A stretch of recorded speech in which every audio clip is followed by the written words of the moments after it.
Members, will the recess special committee on real property tax reform meeting of September 16th, 2025, please reconvene. Today's date is September 17th, 2025, and it is 1:34 p.m. This online meeting is being conducted in accordance with the Sunshine Law. As a reminder, when your name is called, if you are not in the council chamber, please identify by name who, if anyone, is in the room, vehicle, or workspace with you today. Minors do not need to be identified. Committee Vice Chair, Kiani Rollins Fernandez. Aloha awina la kako, my molokai nui hina, I'm at my private residence alone right now until my minor age children come home from school.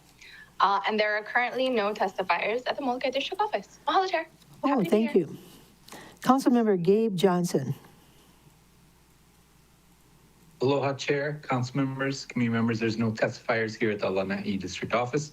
I'm alone in the office as well, and I just want to let you guys know I have to leave at 2 o'clock for the event at our library 50th anniversary. Finally, yay! Very good, thank you. Pro Tem Kama. Aloha kaka, no, aloha awinala, Chair. I'm in my home office and I am alone, and there was no one else here. Thank you. Thank you. And Councilmember Yukile Sugimura is excused today.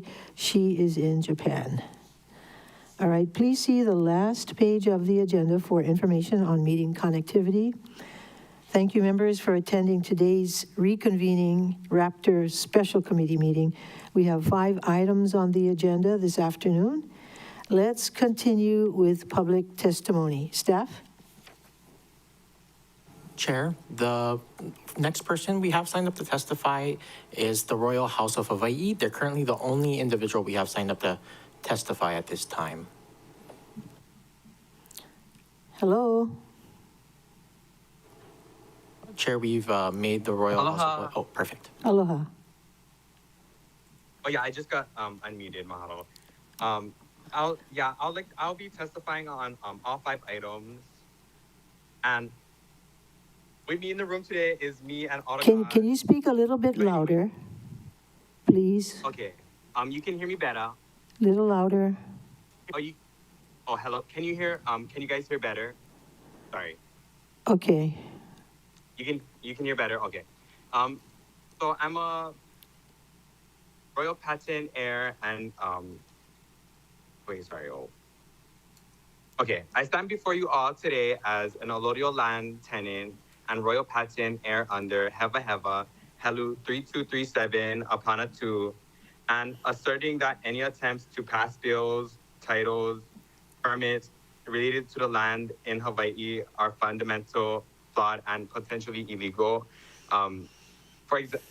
It's simple. Every parcel of land in Hawaii is held and is under Olorio title, patented by the Royal Government of Hawaii.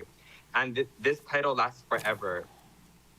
And it says it in the TMK paperwork under legal info, giving you the royal patent, who are the rightful owner of that land and the house any building sits on. And for example, even it says it in the parcel histories, it says it in the parcel history sheets, and it gives you the families that were living on the that land and who already had filed real properties, which is supposed to be royal patent, but it illegally got changed, even though it got sold. I'm pretty sure all those old owners from way back then maybe perished, and it's supposed to go back to the original families of those real properties, royal patents, olorio titles made by Kamehameha III, Kaui Keaouli. And I recognize that I see that it's like getting erased from the legal info on the TMK paperwork, everyone's house paperwork, and I'm pretty sure it's supposed to be shown because those are the original metes and bounds of this archipelagic nation. And those royal patents, real properties, are the titles of those original metes and bounds forever. It could never be changed. And it's being manipulated. So how does that work? Like, I'm just wondering if there will ever be like, um, if any of the descendants will ever be contacted. But anyway, since since the state is manipulating our boundaries to create their own boundaries on a TMK, which is literally fraud, and it can be very much proven. Okay, next topic. And then like, which is again highly a violation on an international level, frauding real properties. As such, any efforts to create new land trust bills, revising or schemes that contradict the existing royal patent allodial titles will be or would be a crime on an international level. This is because the titles are rooted in the Constitution of Kamehameha III and the laws of the Kingdom of Hawaii, which supersede any subsequent attempts to alter or undermine them. Aren't royal patents allodial titles meaning forever? Even though the Ohana might have sold the land, I guarantee you the non-native who bought the land's guaranteed past, which is supposed to be back to the descendants again. Oh yeah, I said that. And just like, how would that feel though? Like, imagine being from a place your Ohana has thrived over 50,000 years, and for someone else to tell you and force you to live life a certain way. It's perplexing to hear testimonies about creating invalid land trusts for regular people when in fact the land is already held in perpetuity under royal patent allodial title or specific Ohana. And there was also crown land for all people, no matter what kind of people, to take care of the land, and you can go, oh yeah, crown land, but DHHL like always likes to build on crown land, and they're frauding the entire Ahupua'a of crown lands around, like Waiahuli Ahupua'a, what is that called? Waiahuli get Teokea, and Ka'onaulu, my grandfather's Ahupua'a, is supposed to be government land, which is supposed to be everyone's land too, also. But with our authorization, and we never got, we never let any authorizations, none of them at all. And given the historical context and existing legal framework, it's evident that the Native Hawaiian people, with their royal patent allodial titles, will be the best suited to govern and decide what happens on their ancestral lands from all that they have lived through, from the challenges and effects of land mismanagement, and would likely prioritize sustainable and community-driven solutions, avoiding their right to massive evictions, because everyone that's on a TMK is illegally squatting on their lands if they're not on the royal patented lands. So I demand and urge you to find each descendant and beneficiary of each Palapala Sila Nui, as known as royal patent, which is already supposed to be done to call the descendants of the royal patent Palapala Sila Nui by right by law. And because I'm pretty sure the descendants are very much alive and haven't been contacted, or maybe just don't even know, from the brainwashing injustices continuing still to this very second, from being taught in school, businessmen ended the royals for the land ownership, when actuality, those lands were already signed off in 1840s, 1830s, from Kamehameha III, and he gave his rights to the people, and we're all our own kings and queens, and that's what it is, sovereign unto yourself forever. That's why there's it's everybody's making decisions on Hawaii, but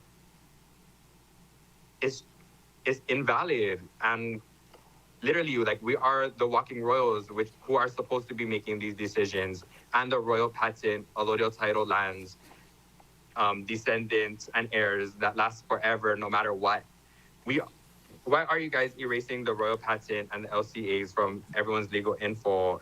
Because that's a crime on an international level. And everyone who are on a TMK are leasehold grantors and are illegal landowners whose houses don't even last in their ownership forever because the RP, royal patent, real property, own them forever. So why are the royal patents being ignored and forgotten? Because I'm pretty sure the kingdom of Hawaii still exists. And with, like, for example, like in England or yeah, over there they recognize the royal patents, like how the king, how he has so much of these lands. It's because their royal patent is allodial titles. Like, I mean, I don't know why it's not getting recognized and it's being changed. Like, how can you change a royal patent? Like, that doesn't add up at all.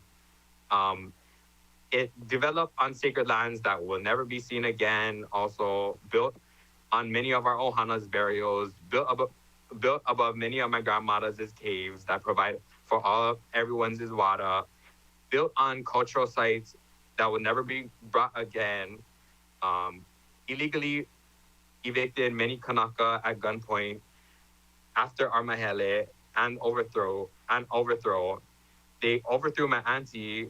They illegally jailed Kanaka, shipping them across the world like cattle.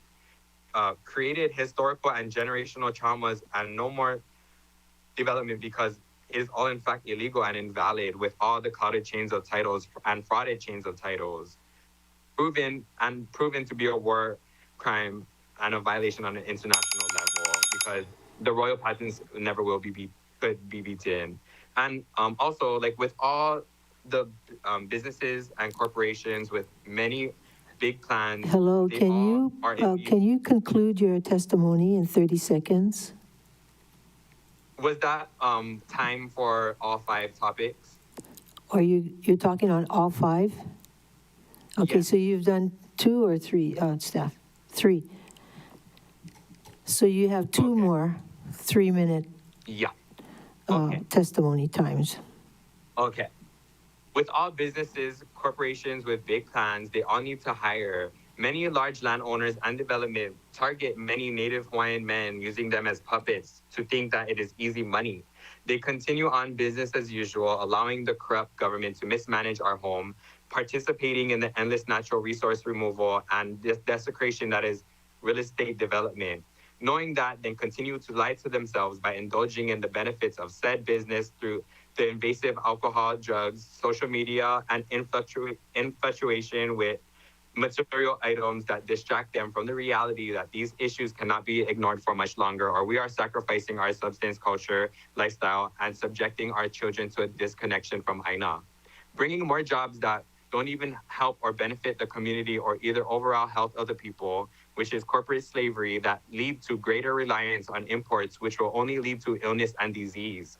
Imagine knowing this will be the reality for your children if nothing is done and then choosing to not to do anything to prevent any of it. Participating of genocide happening to my papa's kingdom. How dare there be development all over these places and for people that are not the descendants of that area? What if you guys had go build on the burials and stuff like that? And they using our rights to develop and have many exemptions. And there's no discussion with any of the heirs and the descendants of the royal patent. And I urge the Senate or the county council to respect the existing legal framework and recognize the rights of the Native Hawaiians, the rights now, not privileges, nothing like that, to their lands. And as established by the royal patented allodial titles, and any attempts to undermine these rights would be a continuation of the injustices that plagued our islands since and before 1893. Please follow Kamehameha III's laws and contact the descendants of the royal patents as needed, because I'm very sure all the descendants are still alive everywhere and haven't been contacted in regards of this development. um,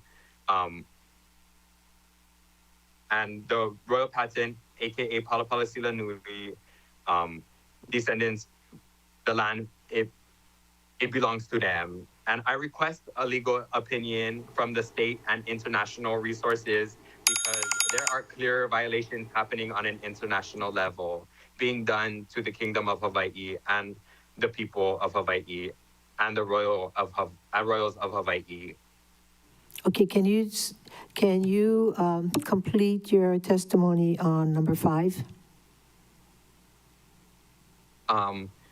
Number 5, please. Number 5. I don't know if you guys. Okay. If you guys got that last part of it though, but I urge the Senate committee to respect the existing legal framework and recognize the rights of Native Hawaiians to their lands as established by the royal patent allodial titles. Any attempts to undermine these rights will be a continuation of the injustices that have plagued our islands since and before 1893. Please follow Kamehameha III's laws and contact the descendants of the royal patents as needed, because I'm pretty sure none of the descendants have been contacted in regards of any of this, and any other topics, and I request legal opinion from the state and international resources because there are clear violations happening on an international level being done to the Kingdom of Hawaii and the heirs of the royal patents, the people of Hawaii and the royals of Hawaii that are supposed to be making these decisions. Mahalo. Thank you. Questions, members? If not, thank you very much. Staff? Chair, the next person signed up to testify is the individual logged in as the royal descendant of Keawea Mahi, to be followed by Karen S. Hello, you can start your testimony. Aloha, members of the board. My name is Elise Madison. I come here today before you not only as an individual, but as a descendant of the Royal House of Hawaii and the royal patent heir of Keawea Mahi. I do not speak only for myself, but for my lahui, for our house's brothers and sisters, for our kapuna and our keiki, for all the descendants who continue to be denied what is rightfully theirs, both under the law and under the truth of our history. I stand before this committee with a reminder that too often has been left out of legislation, left out of public hearings, and left out of decisions that shape our future. That reminder is all land in Hawaii is already under royal patented allodial title. These titles were established during the time of Kamehameha III and the Great Mahele of 1848. They are perpetual and they do not expire. They cannot be diminished or encumbered. They are not leases, they are not revocable licenses, they are not subject to the whims of the state. They are allodial titles, they are the highest form of title known to law. The meaning of allodial titles, let us pause here to clear about what that means. An allodial title is of absolute ownership. It is land held free and clear of any superior landlord. It is not conditioned on taxes or rents or leases. In every other part of the world, the sovereign, the king, the government, the crown holds the allodial title, and the people are only tenants. But in Hawaii, under the wisdom of Kamehameha III, the allodial title was shared. Through the Mahele, land was awarded to the Li'i, the Konoiki, and the Maka'inaina. These lands awards were confirmed and perfected through the Land Commission Awards and royal patents. That system did something revolutionary. It made the Maka'inaina, the common people, sovereign in their own right. It made their title allodial equal in dignity to the land, to that of the Li'i. This was not a temporary gift, it was a perpetual right.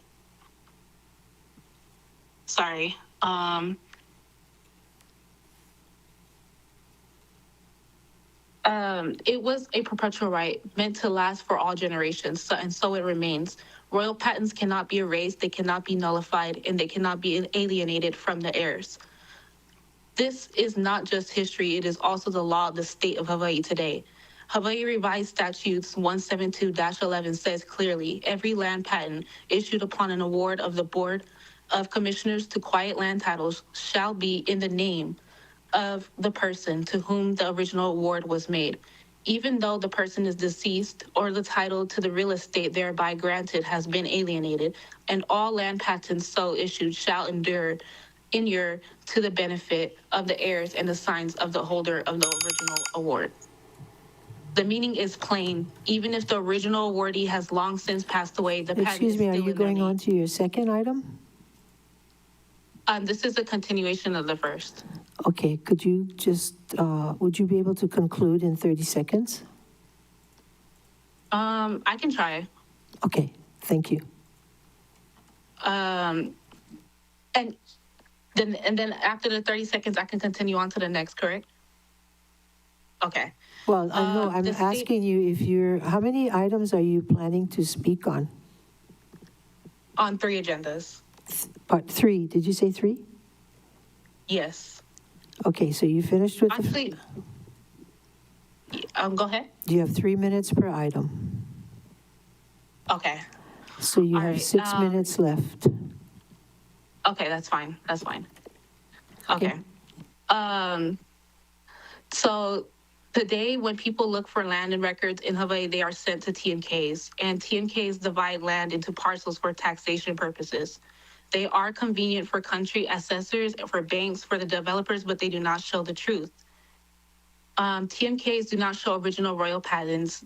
TMKs do not show land commission orders correctly, and they do not show the names of the kapuna who first received the land. Instead, TMKs reduce everything to a number on a map. They have buried the history and they have buried the heirs. This is not transparency, this is obstruction. It has made it nearly impossible for many descendants to trace their connection to the land because of the TMK system acts as if the story of the land begins only when taxes were assessed, instead of when the kingdom confirmed the title. The state benefits from this erasure because TMKs turn all land into taxable property, treating Native people as tenants instead of recognizing that royal patents created titles all along. Those rights were not taxable, not conditional, not alienable. But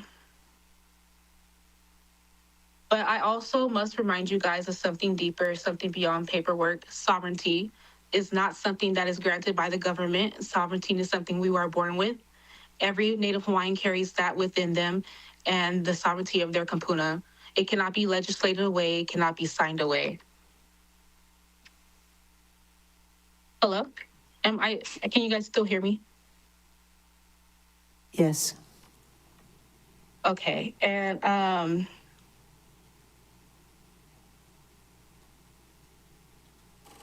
the Kingdom of Hawaii was never lawfully extinguished, and because of that, the royal patents remain in law, and so do the rights of the heirs. The person before me who testified can be resourceful. It is a resourceful in person. So, and they state the facts that have our kingdom have been going through recently, and what the crimes that continue to have been placed forth, basically. And yeah, that is all for my testimony today. Just to make a knowledge and awareness of the wrongful actions of the United States and the government itself, and the continuation and oppression of our people with our patents being withheld from us. Okay, thank you. Members, do you have any questions? Seeing none, thank you very much. May we have the next testifier? Chair, the last person we have signed up to testify is Karen S.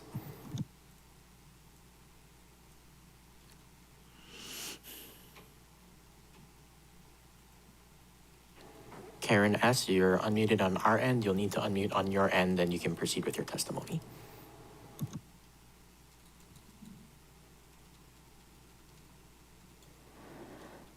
Again?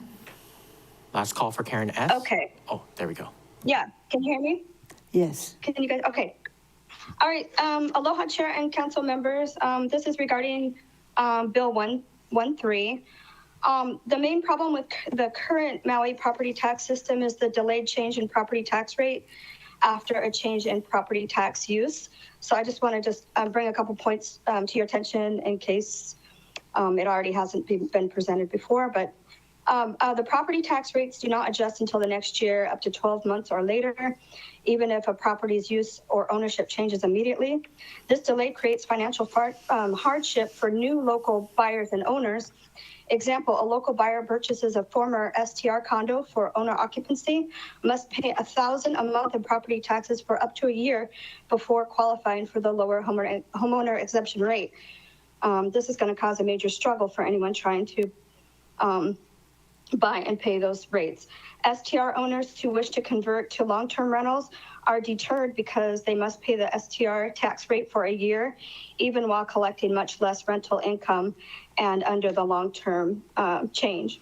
The system also creates an unfair tax loophole for out-of-town buyers, out-of-state. A buyer who acquires a property currently taxed as owner-occupied but intends to use it as an STR or a second home effectively gets a free ride for a year at a lower tax rate, costing the county significant revenue.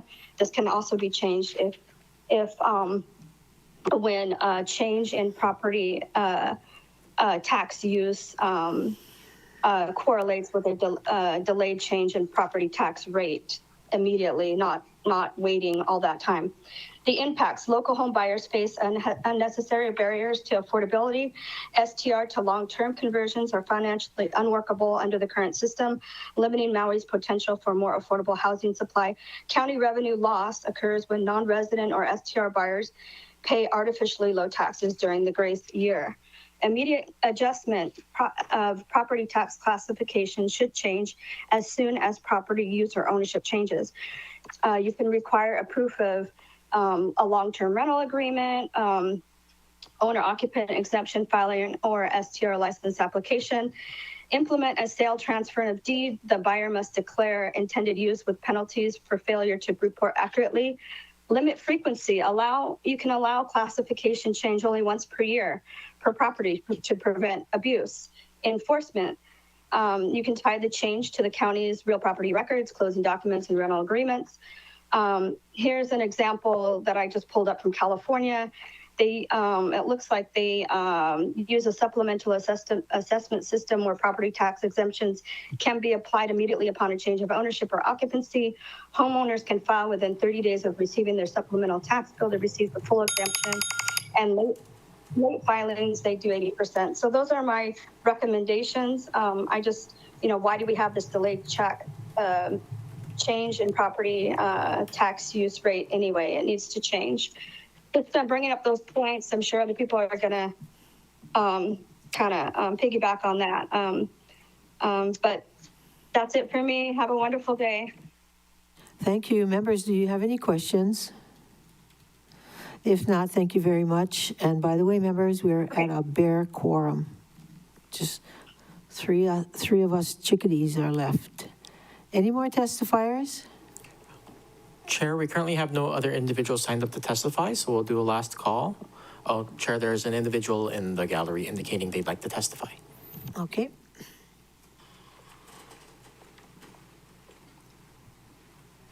Aloha Abakea, aloha kako, aloha akaku, aloha ka aha o ke kalana o Maui. Konnichiwa. O Mau JC Law noho uka waiakoa ahupua'a. O Micah H. Lee for, I guess it was your idea. We'll just give you the credit to convene this special komike on real property tax reform. And mahalo to Councilmember Rollins Fernandez for taking the co-pilot seat, because I'd like to hear how the people of Molokai and the Kanaka Oiwi and Lanai, thank you. Oh, Mr. Johnson, he left. Think about property. I looked in the Pukui Albert Dictionary, and it guided me to, it said, look up heaven. And I was looking up property. It didn't really have an explanation for that in the Olelo Hawaii definition. And it says, he hanua I lalo, of one owning his property or security. And that brings me to think about Uncle Henry. I learned a lot about when there's certain lands that are marked by, and thank you, Royal House of Hawaii, for keeping us grounded on that and the other testifiers. The other day with the MEO case, I forget what the name of that was, with Uncle Henry's saying that he's in control of that land. And then there was a lot of really interesting Ike knowledge about how some of the land titles have conditions attached to them, and they're not allowed to, I don't know, it's hard for me to explain this stuff without being a lawyer, but the land has a condition attached to it that is for the community. It's not allowed to be sold just for individual profits. So I really appreciate the council educating me on all that good stuff. And just to be clear for the Limahana, James over there, thanks for helping me, and Christine and the other director of finance. She don't have her name on her picture down in the lobby, so I don't know what her name is.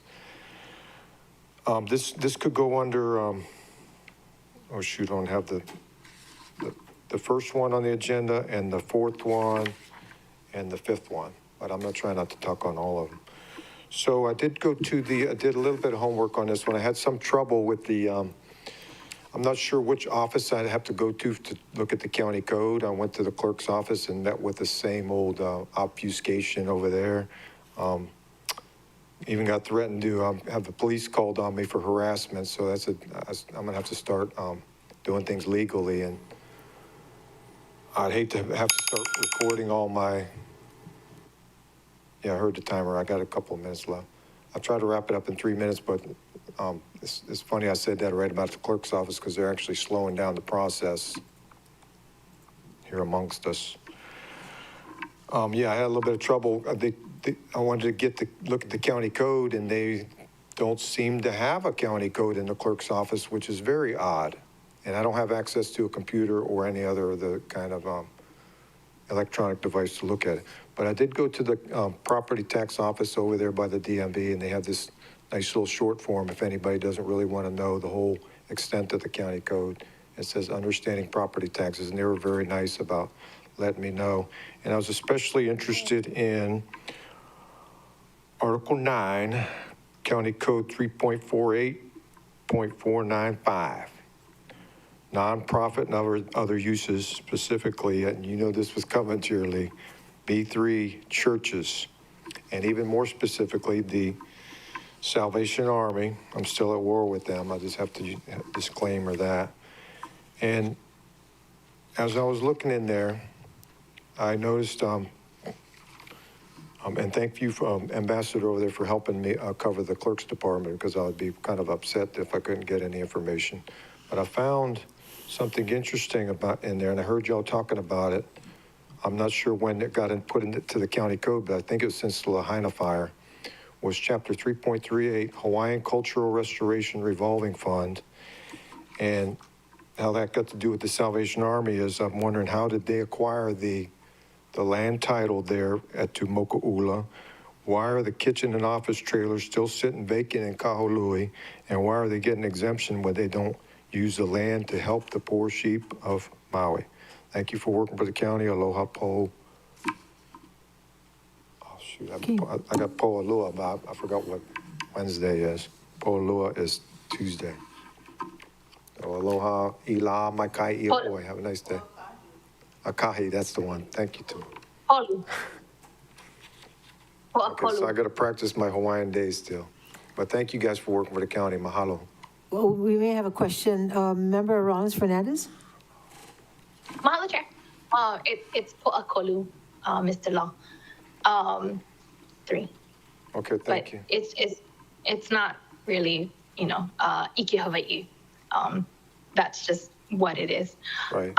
Okay, so I just texted our clerks to confirm what you just said in testimony, but I wanted to clarify. So you went to the clerk's office asking to see the county code, a hard copy of it in the binders that we used to have it, and they didn't have it? Yeah, I talked with Chris Minford, the new guy, and I actually wrote down the county code for him to look at. I'm pretty sure it was at 3.48495. And he came back and said no.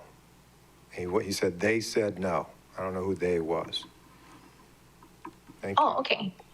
Thank All you right, for the question. I'll follow up on that because I believe that it's county clerk is like the office of record where we're supposed to have all of our legislation hard Right. copy. So I'll follow up with our clerk and deputy clerk about that.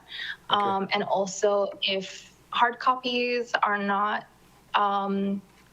held and for public to display or like look at, then I'll see about getting like an iPad or something, and Okay, I then that way appreciate the that. public will. And I see give him that. some slack because the ambassador always throws it in your lap. He says Keane's the one who wanted the paperless system. Save the trees. Okay. Any other questions? I stand by that. If not, thank you. Any more testifiers? Chair, there's currently no one else signed up to testify, so we'll do a last call. If there's anybody else who'd like to testify at the beginning of the meeting, please identify yourself now. On Teams, you can do that by using the raise hand function. We'll do a brief countdown.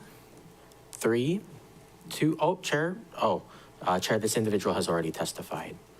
So if there's anybody else who hasn't testified already, please identify yourself now. The countdown is 3, 2, Member Rollins Fernandez? Mahalo, Chair. Sometimes there's multiple people in the House that may use the same computer to testify. I know that the participant that just used the raise the hand function already testified, but I think it would be good practice to just confirm that it is the individual who testified before and not someone else using the computer. You want to check, James? Sure, we've unmuted the Aloha. individual logged in as the Royal House. If there's another individual with you who's wishing to testify, if they could please identify themselves, or if not, if we can put them down as anonymous. Oh, it's just me, but I was gonna say I can be a resource person. I forgot to tell you. I'll let you guys know. Mahalo. Thank you. So Chair, we'll proceed with the countdown then. We still don't see any other individuals wishing to testify. So here's the countdown. 3, 2, 1. Chair, no one else has identified themselves as wishing to testify. Members, any objections to closing public testimony and accepting written testimony at the beginning of the meeting? No objections, so ordered. All right. Before we proceed, I just want to recognize a few other people. We have here Deputy Corporation Counsel Christy Rigglesworth. Hi. And from the Department of Finance, the Director, Marcy Martin. Thank you, Marcy, for coming. And Carrie Stockwell, Real Property Tax Administrator. And also, I neglected to recognize our staff, Maria Leon, Senior Committee Secretary, along with James Kruger, Senior Legislative Analyst, and Kristen Zabo, Legislative Analyst, Peter Hanano, Legislative Attorney, and Jean Pokipala, Council Services Assistant Clerk. Staff, did I overlook anyone? No? Yeah, okay. So that's your staff for today. Oh, I'm sorry. Oh, we have a guest in the audience who's kind of anonymous and half not. And this is Councilmember Tamara Paulton. She's a non-voting member. Aloha, Awinala, Kako. Okay. Thank you for joining us. All right, so let's get started before anything else happens. All right. Moving on to item number 1. Are you going to ask for testimony? Yes, Chair. Well, we can, if there's no opening comments from the department or from yourself, Chair, should we just proceed with testimony? No, I'll do the opening comments from myself.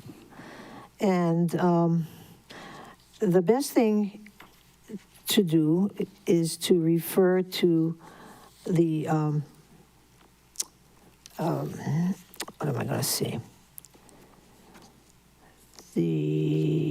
Where is it?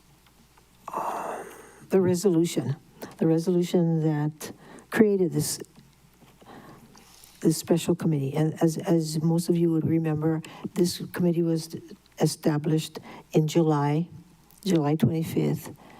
And so here we are, our second meeting. And that the special committee's primary purpose is to develop recommendations for amendments to Chapter 3.48 Maui County Code on the assessment, classification, exemption, valuation, collection of real property taxes, including tax tiers and tax rates. So this is our main purpose for being here, and to look at where we are and where we can be with regard to the items I just mentioned. But along with that, we also have some other administration amendments that were transmitted to us. That's not exactly a part of the overall Raptor purpose, but since it's related to real property taxes, it was sent to our committee. And so, before we proceed, I would like to invite, is it Marcy? Are you going to speak to all the various bills, Marcy? Sure. Or are we going to take one by one? Yes. Member Rollins Fernandez? Hello, Chair. So if we are on the first item, discussion on committee rules, procedures, and goals, then I have questions on that before we Sure. go on to the bill. Okay. Also, are we gonna, so we took testimony at the beginning of the meeting, and then we have to take testimony after we take up each item? Yes. Well, the next Okay, testimony so- will be after I did the introduction, and we're going to have the finance director talk about the bills one by one. Okay, because if we're, okay, so we're gonna take up the first item, which is the procedures of the first, of this special committee. And then we have to open public testimony, Yes, and then we would take up the first bill, which is the second agenda item, and then we would open public testimony. yes. Okay, so I have questions on the first item, but I think we have to open and close public testimony before we discuss. Okay. Yes, and we can do that, but I also wanted to mention, as part of the opening of the discussion of the committee rules, procedures, and goals, I was going to kind of review what the TIG did before. So do you want to hear that now or later? So, on the agenda, it didn't have hyperlinks to the bills or any of the meeting materials. And so I wasn't sure if the TIG that I created in 2019 was part of the first item. So if it is part of the first item, then I do have questions, comments about that after we close public testimony. Okay. And that final TIG report is item number 1 on Granicus. Okay. So as far as, do you have any more questions, members, on the purpose and the goals? We're following committee rules as well as Rosenberg rules. I do, but I just, I think we're supposed to close public testimony before we discuss. Okay. I did ask for public testimony, but you can ask again. Yes, Chair. So proceeding with testimony on, just on RPTR 11, if there's currently no one signed up to testify, but if there are any individuals who'd like to testify on this item but haven't testified already on it, please identify yourself now. On Teams, you can do that by using the raise hand function. We'll do a brief countdown. 3, 2, 1. Chair, no one has identified themselves as wishing to testify on this item. Members, any objections to closing public testimony on item number 1? And No objections. accepting written testimony? No objections, so ordered. All right, now members, let's discuss if you have any questions on what I mentioned earlier on the purpose of this special committee, which is stated in the resolution, and the rules that we're going to follow, which is the standard rules for any standing committee and procedures, and the goals are in the resolution that I mentioned. And then we also have what I was going to kind of review with you is the TIG that was formed several years ago under the chairmanship, under the leadership of Member Rollins Fernandez. And if you would like to review that first, I mean, we'd be happy to hear from you first. Oh, sure. So this was done in 2019. I was the chair. I think you or committee or Member Paulton was the vice chair. I was the vice chair. And then you were the vice chair. Member Paulton and Member Kama were members. And that was our very first TIG. And we had a lot of support and help from then Finance Director Scott Tiruya and RPT Administrator Marcy Martin, who is now our Finance Director. Definitely could not have made the progress that we did without both of your help. So mahalo, Ms. Martin and Mr. Tiruya. So we listed in our scope of investigation, I don't know how many of those are. 1, 2, 3, 4, 5, 6, 7, 8, 9, 10, or 11. I might have miscounted items. And I believe we took up all but maybe like 3. And then we were gonna have a subsequent TIG, but I wanted to congratulate everyone because even though we didn't have a subsequent TIG, we did do all but the last one. And so I'll quickly go through all of them. Simplifying Chapter 3.48 Maui County Code relating to real property tax and streamlining classification and asset assessment methods, done. B, or 2, I'll just do 2 so I can keep count. Reviewing tax classifications generally, and I believe we did that. Yep, and then Finance Director is nodding her head. And then 3, considering the possibility of merging valuations or rates for land and buildings, and we did that. Yay. And then 4, considering the possible repeal of or amendment to subsection 3.48.305C Maui County Code relating to the properties subdivided into condominium property regimes, and so I believe that we did repeal subsection C, and they're not, and Finance is nodding their head, so yes. And 5, creating a long-term rental home exemption, and I'll add on there bonus classification. That wasn't part of the initial plan, but that's something that we added on there. So good job for being ambitious. 7, I think 7, identifying and amending potential loopholes in tax classifications. And we did look at areas that we could tighten up. I know the finance department preferred that I didn't call them loopholes, and so I stopped referring to them as loopholes. 8, considering a tiered real property tax rate and plan for implementation. Check and check. Very good. And 9, considering amendments to the minimum tax, which we did. We did this. Consider it. I don't think we made any amendments because it's determined at every budget session what it'll be.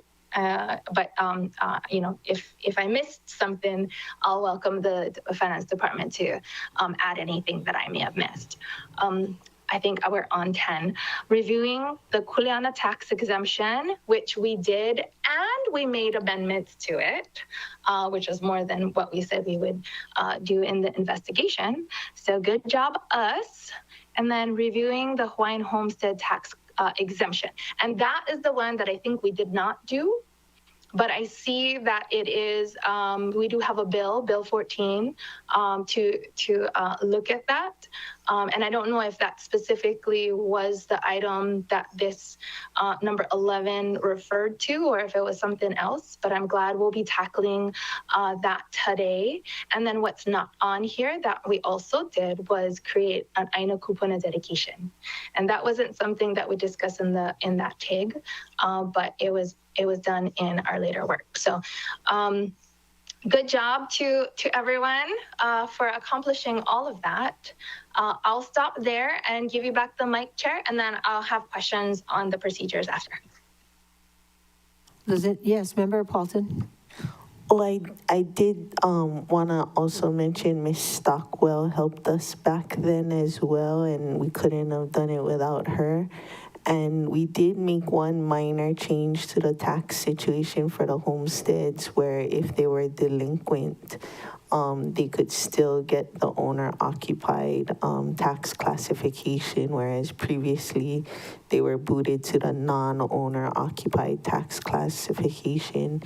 And then for even non-homestead people, if they had a designated way where they were going to pay down their delinquency on a plan, that they could also return to the owner-occupied classification. Yes. Good memory, Member Paulton. Yeah, Mahalo very for good. that addition, and mahalo, Ms. Stockwell, for your help in 2019's TIG as well. The Kalamai. And also, you may remember that Marcy Martin was also at most of our meetings. Thank you, Marcy. You don't remember her? I remember her. No, I said Kiani did mention that. Oh, I see. Miss Okay. Marcy Martin was there. All You right. didn't forget Marcy. Anybody else want to add to the discussion on the accomplishments or highlights of the TIG? Or do you have any questions? Really, there's only 4 of us. And so no more on And this, it's the 4 of us pardon that are me? here right now. Yeah. It's the 4 of us that are here right now. Oh, class reunion. History repeats itself TIG in reunion. odd ways. Yeah. Okay, now moving on to more substantive, well, not more substantive, but substantive issues that we want to accomplish. Now, we're going to go over almost everything that was done previously because it has to do with tiers and classifications and so forth. All the important aspects of taxes, the tax system. But we also, and so I want to remind you that the next committee meeting, the double committee meetings, October 14th and 15th, okay? It's important because that's when we want to go over your proposals, any proposals you may have. So those would be the next time, those dates. For now that we know what our plan is with this committee and what we've done in the past, we do have before us some bills that finance wanted us to consider. Okay, so yes, Member Rollins Fernandez. Mahalo, Chair. Okay, perfect. That was the question that I was going to ask, because on number 6 of the resolution, it says that the council chair may introduce legislation arising from the special committee's deliberations and recommendations. I don't fully understand what that means. Like, is it that you would refer it to this committee, or that you would introduce things that come out of our special committee? What is that? Both. Section. It means that whatever comes up in terms of proposals will come to this committee from any one of you, any council member, and the public. Anybody who's participating with us can send in a proposal. We don't have proposals now, but we do know from what we've done in the past and the comments we've been getting from testimony and from our own experience working on taxes this past session, this past budget session. We know that we need changes in the system. So from what we've already learned, we need to come up with our own proposals. So if you have a suggestion or an idea, I would recommend that you do a PAF and that the staff help you come up with draft legislation that we can take up in October. Okay, so when we have our ideas, do we just bring them up under this committee, or do we introduce a bill and have it go through full council to be referred to this committee? We are just like a standing committee, so the bills will be referred directly to this committee. It won't be going to BFED. It just comes to this committee, and then it goes to the council. Oh, I understand that part. I just mean if we introduce bills, does it go to the full council and then referred to Raptor, or do we introduce bill to the? Do we? Yeah. You Just have introduce it bills to directly us. referred? You introduce bills to this committee. We make a full recommendation and go straight to the council for a vote. Okay, so we don't need to transmit it through the full council for referral to Raptor. No. Okay, sounds good. Yeah. Okay. I know what you're going to be asking, Pro Tem Kama. We did distribute your bill, your proposal yesterday. We never got to it, Okay. but Yeah. we have Okay, it. that's fine. And I hope all the Okay. members take time to read through your proposal. Do you have any more by any chance? No, I thought what I had was cherries, so I didn't want to inundate our Yeah. TIG with too much. Yeah.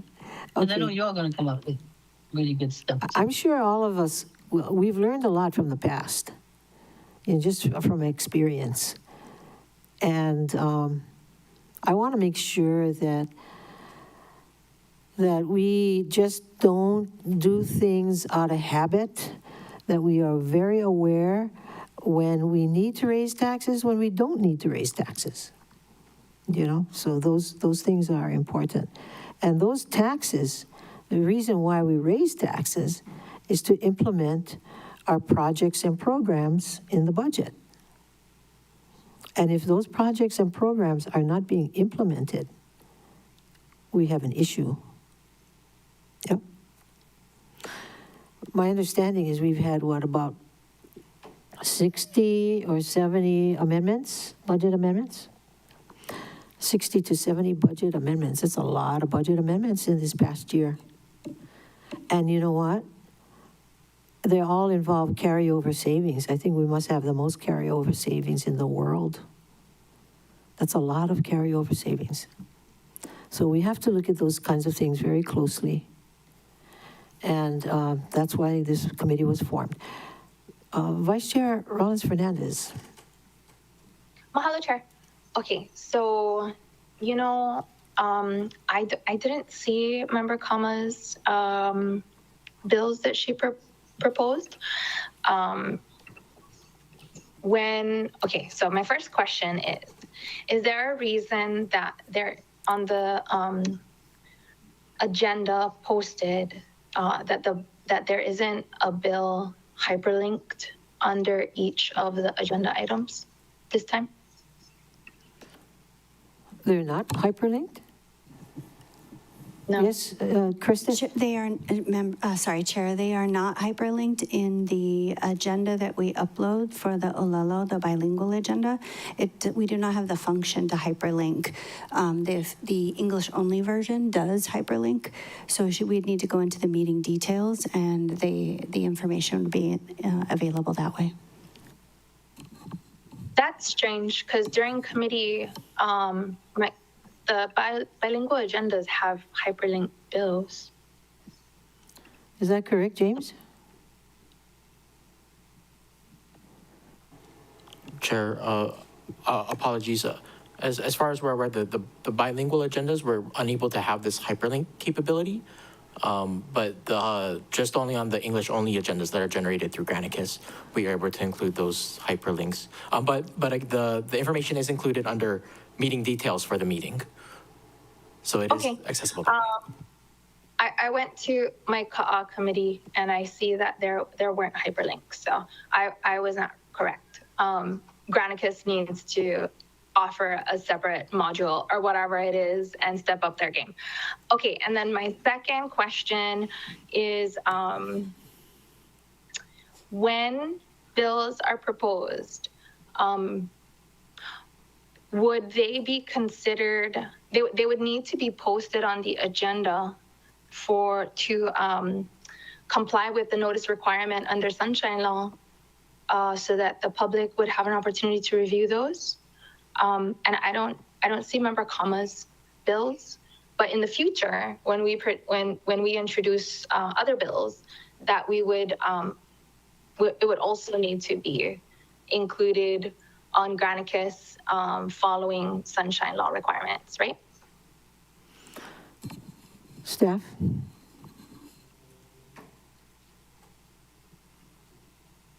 Oh, I'm sorry, Peter. Yes, that's correct. As Chair stated earlier, bills will be direct referred and will be placed on the agenda for the committee, and basically following the same process that we do for other committees as well. Okay, I think she was talking in reference to the bill that was presented to us by Pro Tem Kama. Now, we received it, I received mine, yet we all received ours yesterday.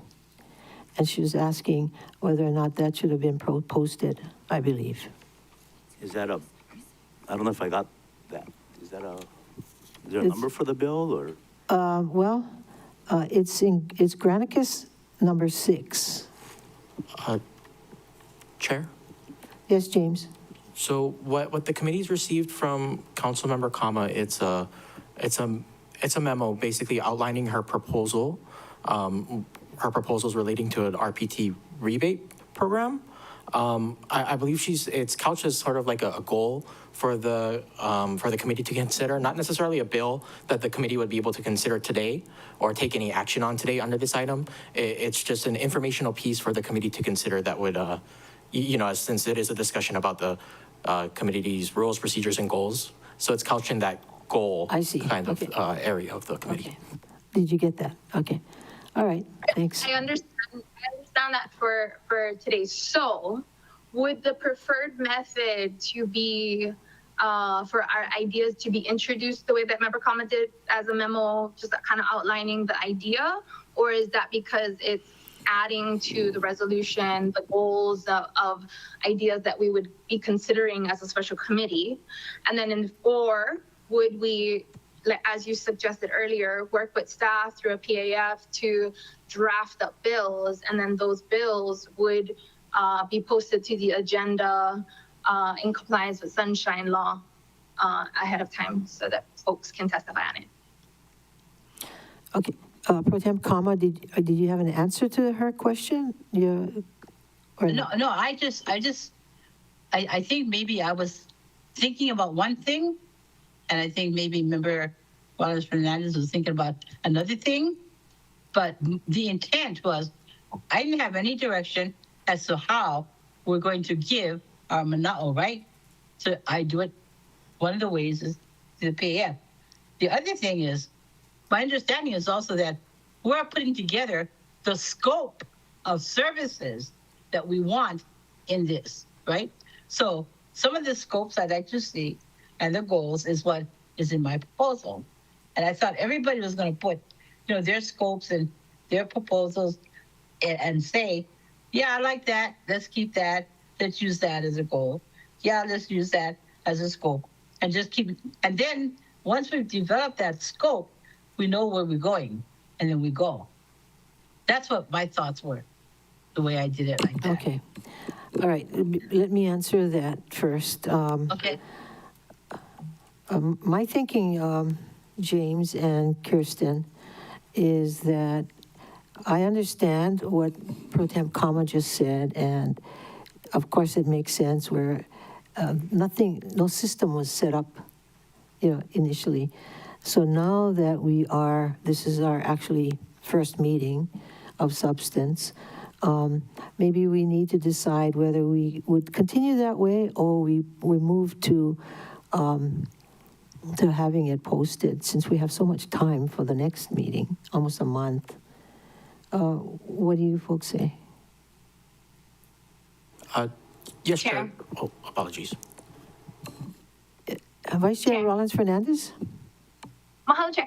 What I understood Member Kama saying is that there wasn't a system before, and so she just did it one of the ways. And now that we're gonna get direction from you, then we can do it however you're recommending. And I'm happy to follow that as well. Okay. But I do think that whatever the full council approved as the scope of investigation cannot be amended by the special committee.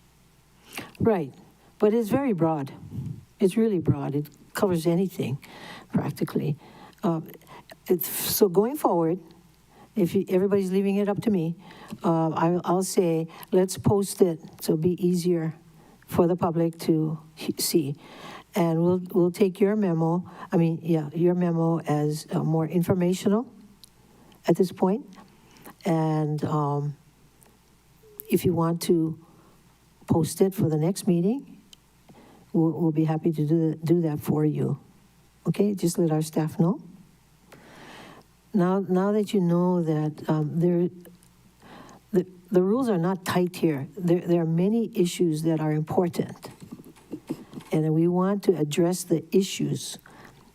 And it would be nice and orderly for all of us to propose not amendments, but bills or drafts on the same subject matter or the same component. But 9 times out of 10, we don't even think that way. So rather than try and narrow the scope, you folks already know from what I said earlier and what's in the reso, what we want to cover.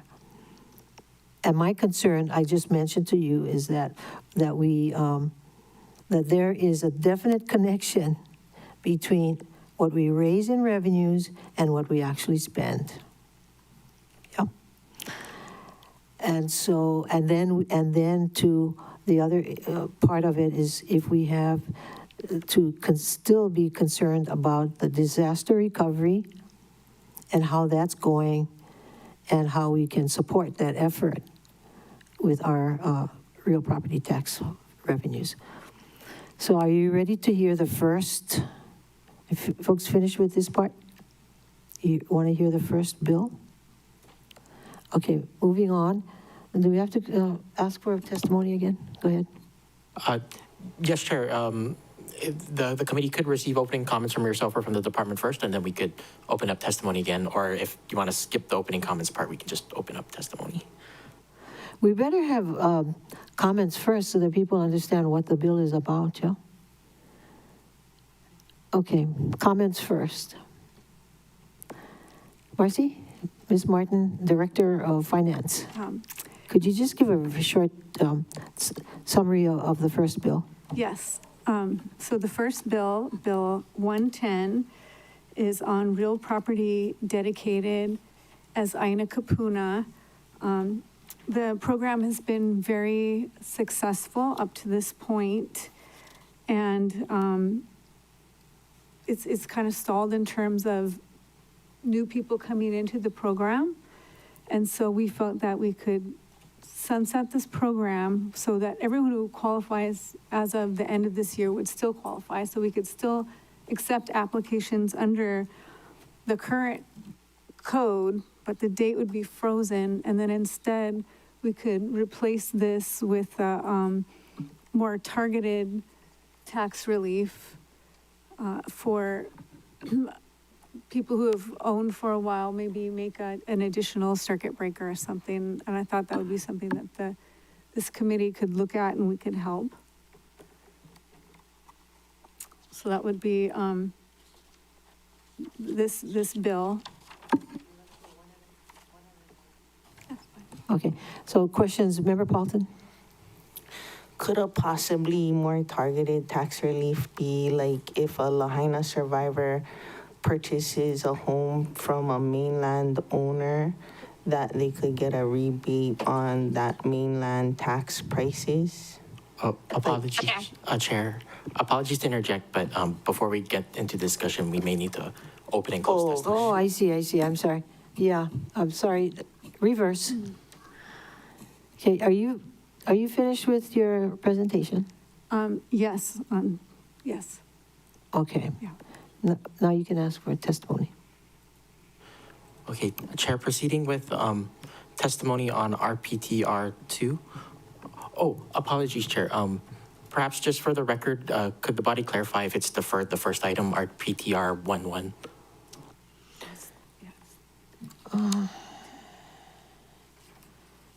Okay, No, second item. The first bill, Bill 110. Oh, yes, we're on the second item, but I don't think the body formally deferred the first item. Oh. No objections, Chair. okay, I just thought there might be further discussion on number one, but staff is asking, you want to defer this item? Shall we defer this item? Okay, no objections, so ordered. Okay, let's continue on testimony for item number 2. Yes, Chair, proceeding with testimony on item number 2. Chair, there's one individual signed up to testify. That would be Tom Crowley. Hello, Tom. Hello, Chair. Here is a resource as you may need.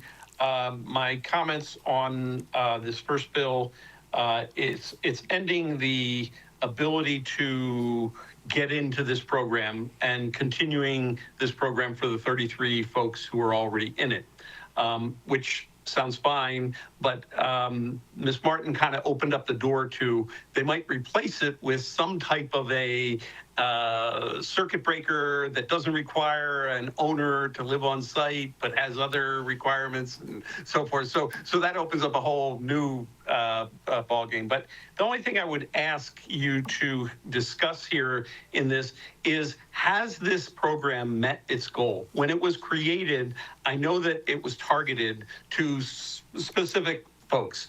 And if it has met its goal, then yeah, let's close the door on it so that it doesn't get abused, because that's one of the problems with any of these programs, is that down the road, people figure out a way to get in that you didn't really intend this to have. So I'm supportive of this measure, but I'm very curious about the idea of creating something new that might replace it, and that's a whole another discussion for another day.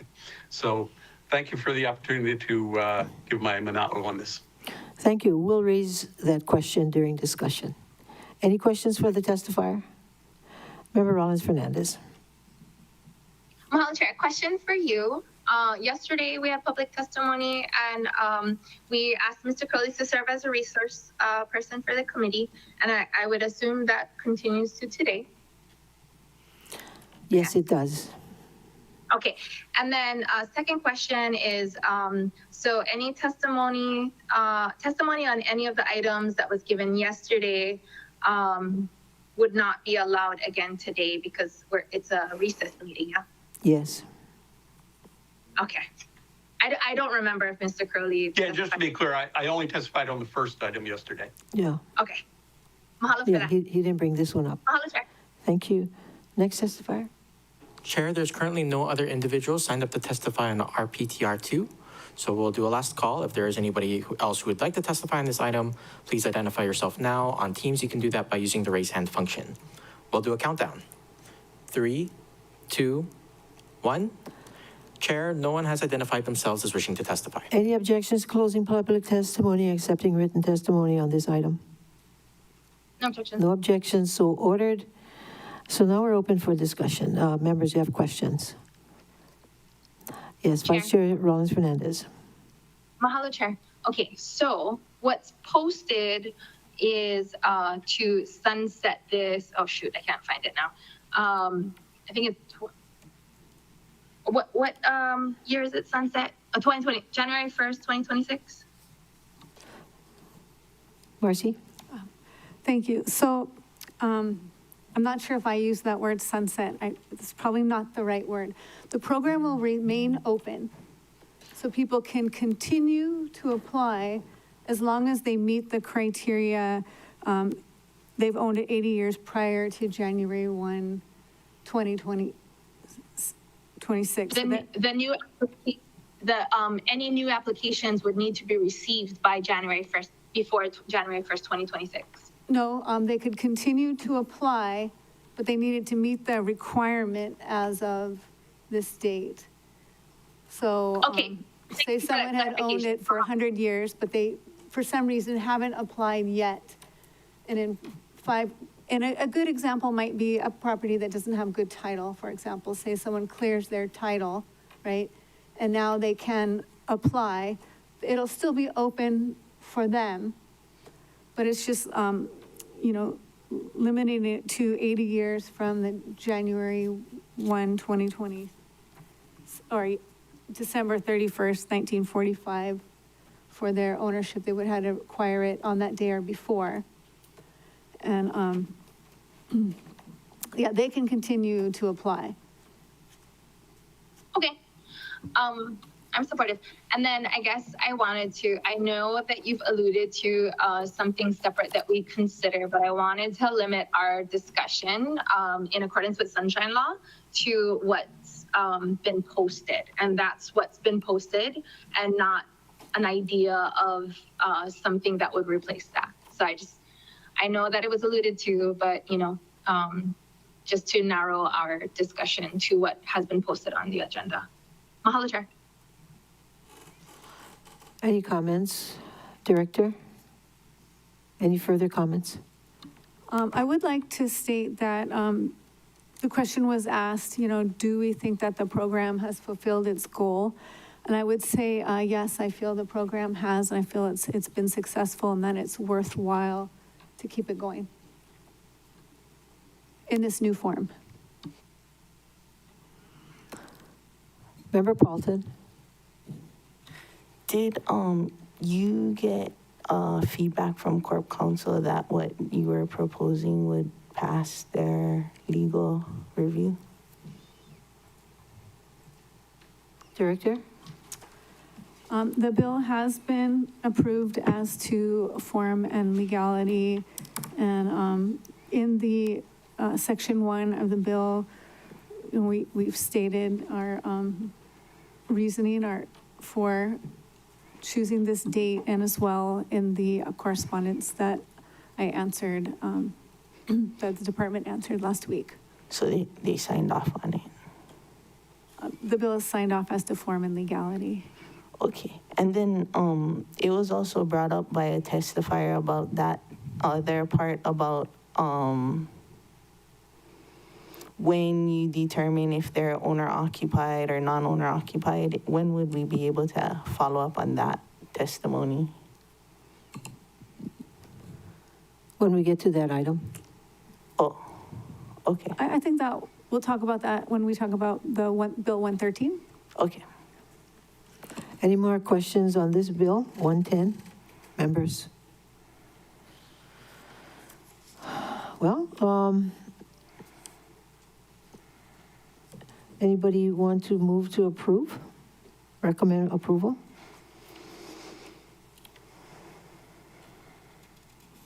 There's not 3 of us chickens here. That's majority. Or do you want to defer?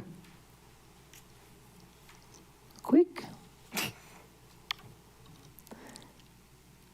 You want to think about it? Defer. Okay. Sorry, Director. This item is deferred. Okay, next item, testimony. Chair, so the next item would be RPTR-3. But before we proceed with testimony, did you want to request opening comments from the director?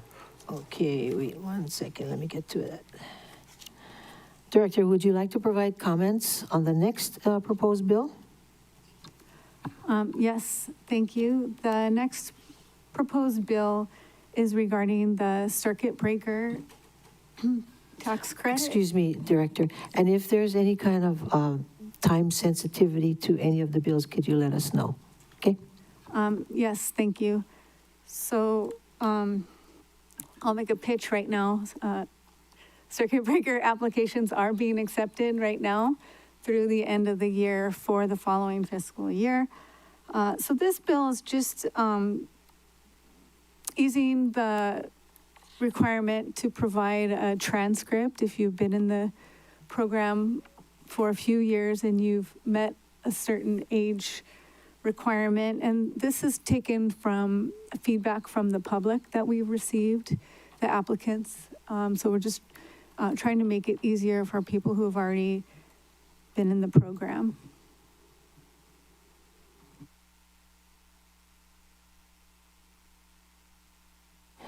Testimony.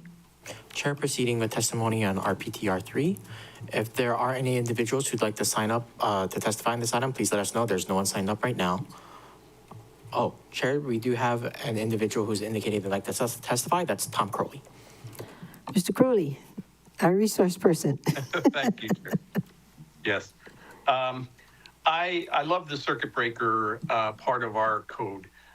It helps ensure that our residents are not going to be forced out of their homes because they can't afford their tax burden.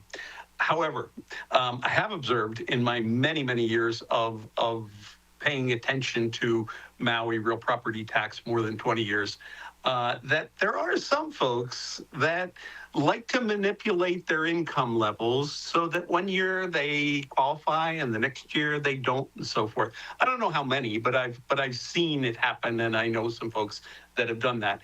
And that's not what this particular program is designed for. For someone who has the means, but in a given year they're able to show that they qualify because they can show a lower income for that year and so forth. However, we have overburdened some folks because we're guarding against those. And I think that that's what this measure is about. We have some folks who, they don't even file a tax return because they don't make enough money to file a tax return, yet we ask for a transcript from them. And that's very difficult for those folks to do. I see from the department's report that 405 circuit breakers were granted last year. And so the program, has its use.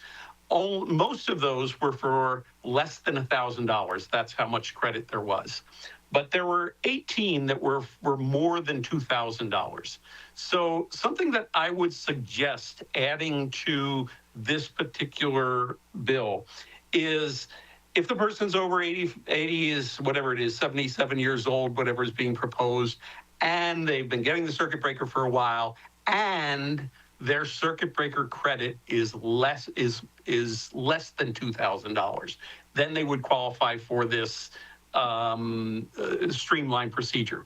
But if the credit that they're getting is more than $2,000, and there's only, like I say, at this moment, 18, then I think that deserves a full scrutiny to make sure that the person receiving this credit truly is, they're not just signing a document saying, yeah, I don't make any money, when maybe they are. That would reduce the burden on the department, but still make sure that there's not somebody out there who's abusing the system. So I would recommend a small amendment to what's being proposed to add a requirement that if the amount of circuit breaker they're going to get is more than $2,000, the credit they're going to get is more than $2,000, then they wouldn't qualify for this expedited program, if you will. I hope that made that clear. Thank you. Any comments, Director? Chair, we're in public testimony. Oh, yeah, that's right. That wasn't a question. That was a comment, testimony. Okay, we'll ask you that question later, okay? Any more testifiers? Chair, there's currently no one else signed up to testify, so we'll do a last call. If there is anyone who'd like to testify on this item, please identify yourself now. On Teams, you can do that by using the raise hand function. We'll do a countdown. 3, 2, 1. Chair, no one else has identified themselves as wishing to testify. Members, any objections to closing public testimony and accepting written testimony on this item? No objection. No objections, so ordered. All right, now we're in discussion. Members, you have questions? Vice Chair Sugimura, Rollins, Fernandez. Mahalo, Chair. Yeah, She must be thinking of, No, she you must be look thinking alike. of you. I know, we're almost indistinguishable. Okay, so I wanted to hear the response to Chair Lee's question, which was Mr. Crowley's question. And then I was hoping you could also explain why 78 years old was chosen. So those two questions. Director? Thank you, Chair. So I would like to leave the bill as is. I do understand the point that Mr. Crowley is making. However, we have put controls in the way that this is written, and the program has controls itself. And the people, not that $1,000 isn't a lot of money, but the people that we really need help are the people who are getting the larger circuit breaker tax credits. So I would prefer to leave the language as is. And what was the second question? Why 78 years old was chosen? Well, I kind of went off of the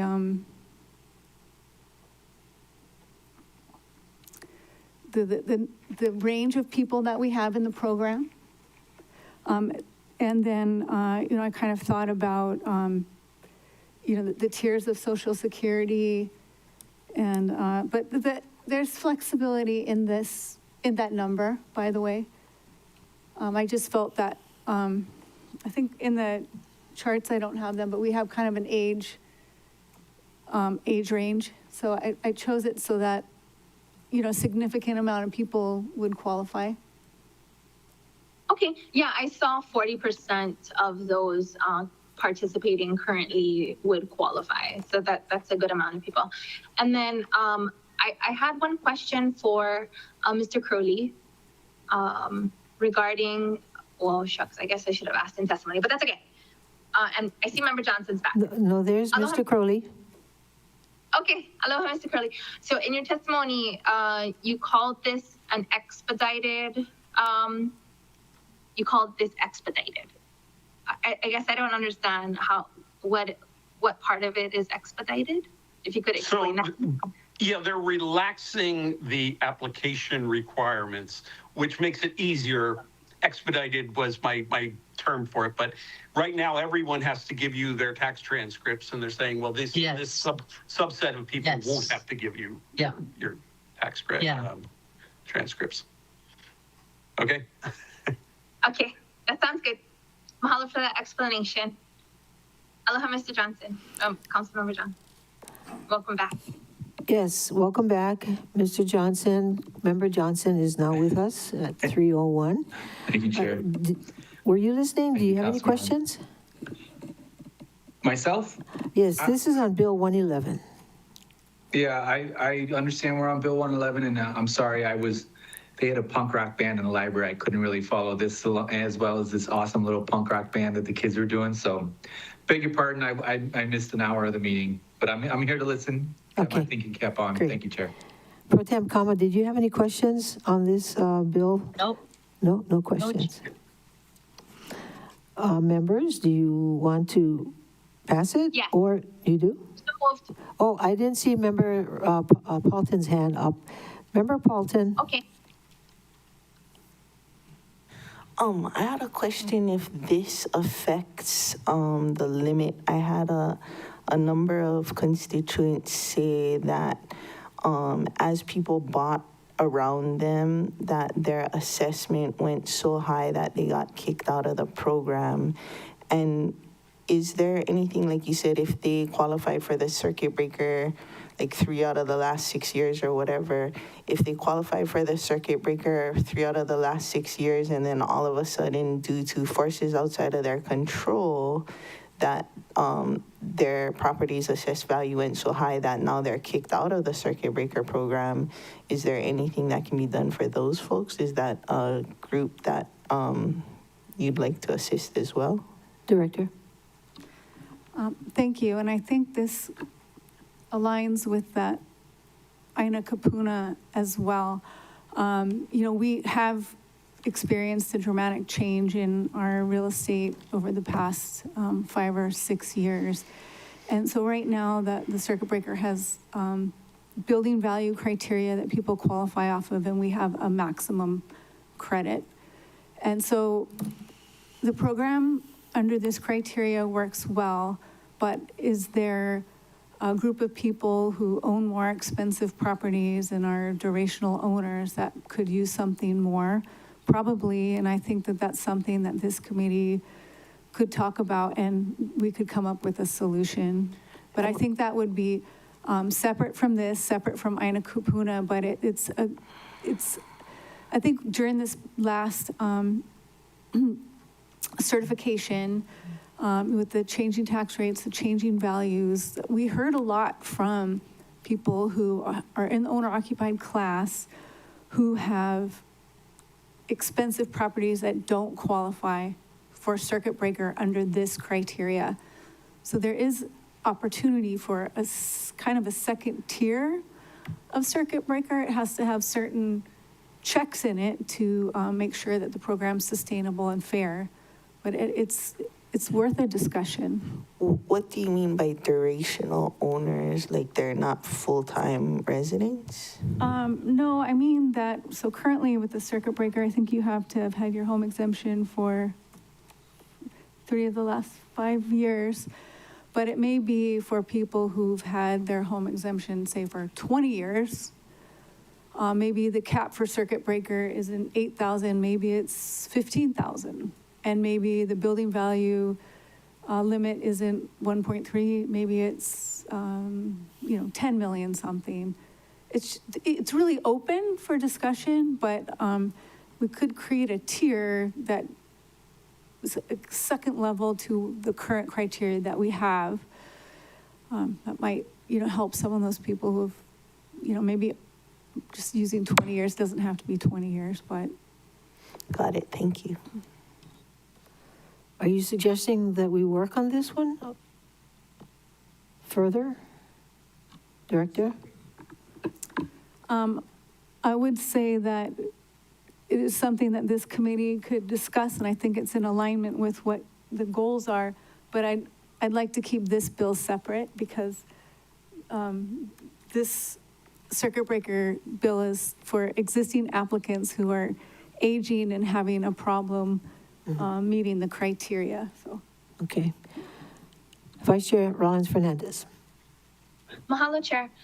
For the bills that we received from the Finance Department, I'd prefer to just consider the recommendations as was transmitted in the bills, and then we work on our own separate ideas as a separate independent bill. That would be my preference on how we move forward with the bills that were posted and future bills we consider. Okay, sounds good. Anybody else have a comment? Members? Thank you, Director. Therefore, is there a motion to approve? So moved. Oh, well, to recommend, so from here, we would recommend To the council.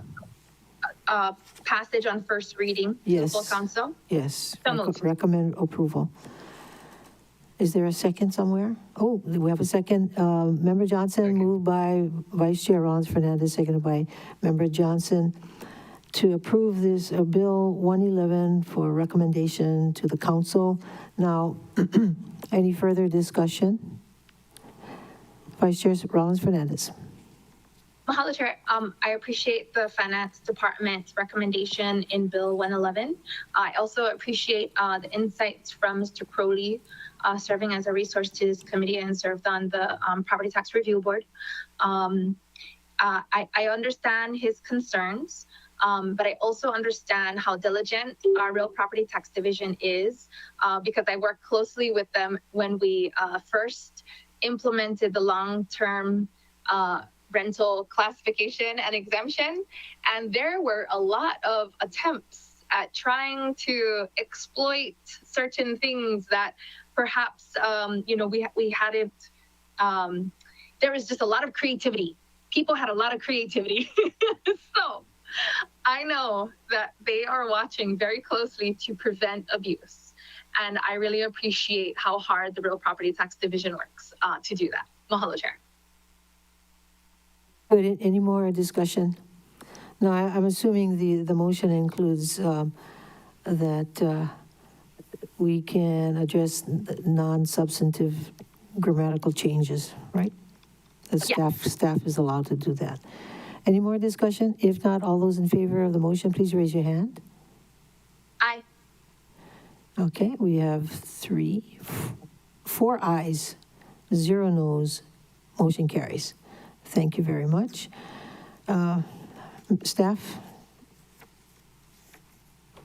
Chair, the next item on the agenda is RPTR 5. So at this time, Chair, you could request opening comments from the Department of Finance. All right, Director Marcy Martin, can you provide opening comments on the next bill? Thank you, Chair. This bill Number 113? 113, which is RPT 5, on the deadline for filing claims for the real property tax exemption, impacts the home exemption and the long-term rental exemption. And the way that it is written is that for those who missed the deadline to file the January 1st deadline, there's a second deadline for them to apply. And they won't get the full exemption, they'll get a partial exemption, and they'll still get the classification, which is the really helps them tax-wise. It's just that the difference between having the exemption and not having the exemption, has grown with the property values. And so, we were hoping that this would ease the burden that's created when people have to reapply. And this is especially difficult for the long-term rental exemption, which if people have a 1-year lease, it's an annual filing requirement. So we have implemented software that reminds people, and we're trying to get them into that software. But this is just a safety net for those property owners that missed the deadline. All right, testimony? Chair, we currently don't have any individuals signed up to testify on this matter. We do have one individual. That would be Tom Crowley. Mr. Crowley? The button on the computer is a little sticky. Sometimes it doesn't work when you push it. I appreciate this bill, and this bill is far, far broader than the director has put forward. From the department standpoint, they're concerned with, we have a deadline. These people should know how to hit that deadline. If they don't hit this deadline, it's not our problem. Get them out of here, right? And I understand that is how things should be administered, okay? That's good administration. However, we've created a situation here in Maui County taxes where if you, for some reason, qualify as a homeowner, but for one reason or another, you've been kicked out of the program. Maybe your property sold in this given year. Maybe you changed the way you held your title from direct and you put it into a trust and you bounced out of the thing. Those folks go, oh my God, I lost my homeowner exemption. And then they come before the Board of Appeals, and the Board of Appeals are handcuffed. They're told, no, they didn't hit all of the marks exactly. You may not grant them this. That was the worst thing for me to do when I was serving as chair of the real property tax appeals. Because what I recognized back then, and that was 5 years ago, I was tripling their taxes. Now it's 10 times. 10 times. That's how much greater the tax burden falls on someone who you've taken away their ability to get a homeowner exemption and pop them into the non-owner occupied class. So I don't like the approach that the department has put forward here. I think that the intent is good.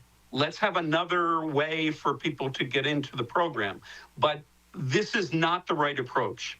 And the reason it's not the right approach is every use change that takes place is delayed by a minimum of 6 months, and in some cases 18 months before the taxation that we've set up for that use kicks in.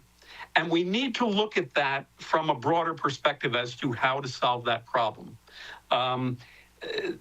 Councilmember Paulton put forward a proposal for Bill 9 that would change when the tax classification changes for properties that would lose their short-term rental. But what it means, even what she put forward, would mean they would have to pay short-term rental rates for 6 more months beyond the time that we take away their right to do short-term rental. And again, we're just setting ourselves up for failure. And I'm also concerned about the incentive that we want to put forward for people to convert properties to long-term rentals. If someone converts their property tomorrow to long-term rental, they're not going to get the benefit of that taxation for a whole nother year and a half, okay? And that's what we have to address here. They're not doing something wrong. It's just the way that we have set up the program, there's too much of a delay in the program. This bill attempts to address a Manini part of it, but not enough of it. So I'm not supportive of this bill as it's being proposed, but I do think that this committee needs to really put its thinking cap on and figure out this problem from a much broader perspective. Thank you, Chair. Okay. Any more testifiers? Chair, there's currently no one else signed up to testify on this item, so we'll do a last call. If there is anyone who'd like to testify on this item, please identify yourself now. On Teams, you can do that by using the raise hand function. We'll do a countdown. 3, 2, 1. Could I read a testimony that somebody sent to me? That's a new one. Perhaps that could be, you could You know what, include that why as your not? Go ahead, discussion. go ahead.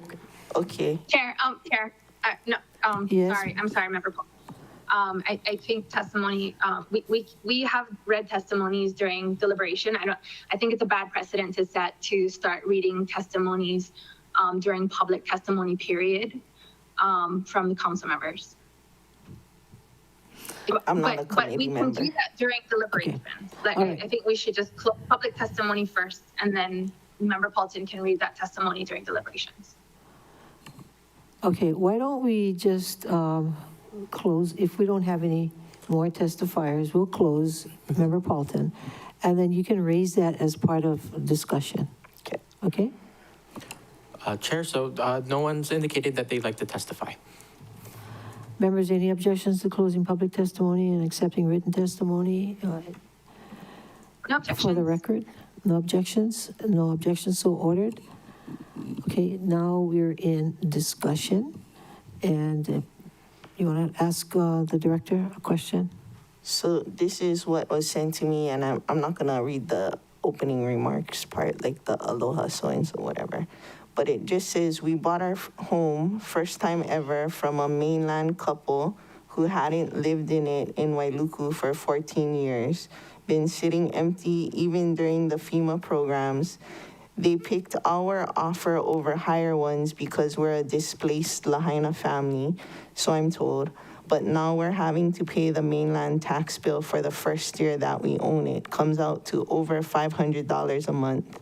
As more Lahaina folks come to buy mainland-owned houses and condos, they'll all get hit with this massive tax bill.